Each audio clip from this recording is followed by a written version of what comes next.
अन्य समाचार पर नजर કરીશું। રાજસ્થાનના ભિવાડીમાંથી નશાનો એક મોટો કારોબાર ઝડપાયો।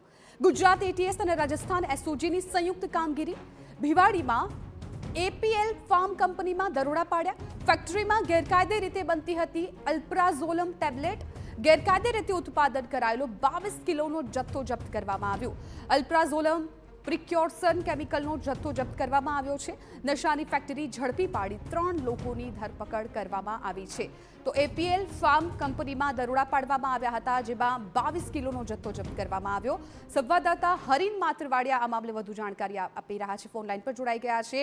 હરીન, ગેરકાયદે રીતે જે નશાકારક ફેક્ટરી ચાલતી હતી તેને ઝડપી પાડવામાં આવ્યો છે। કઈ રીતે આ ફેક્ટરી ઝડપાઈ, અત્યારે કઈ પ્રકારની કાર્યવાહી?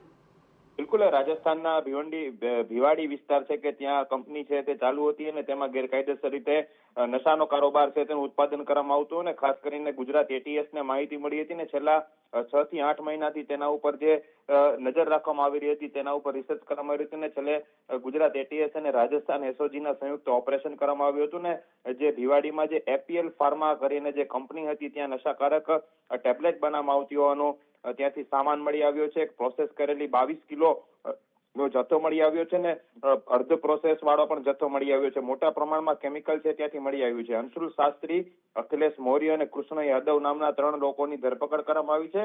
હવે પોલીસ વધુ તપાસ કરી રહી છે, એટીએસ વધુ તપાસ કરી રહી છે કે ક્યારથી આ ફેક્ટરી ચાલી રહી હતી અને કેટલી માત્રામાં અગાઉ છે આ ટેબ્લેટ અથવા તો અન્ય કોઈ નશાકારક વસ્તુ ત્યાંથી ઉત્પાદન થઈ હતી અને ક્યાં ક્યાં સપ્લાય કરવામાં આવતી હતી। જી બિલકુલ હરીન, આભાર સમગ્ર માહિતી બદલ। તો ભિવાડીમાંથી મોટો જથ્થો ઝડપી પાડવામાં આવ્યો છે। ગેરકાયદે રીતે અલ્પ્રાઝોલમ ટેબ્લેટ છે એ બનાવવામાં આવતી હતી।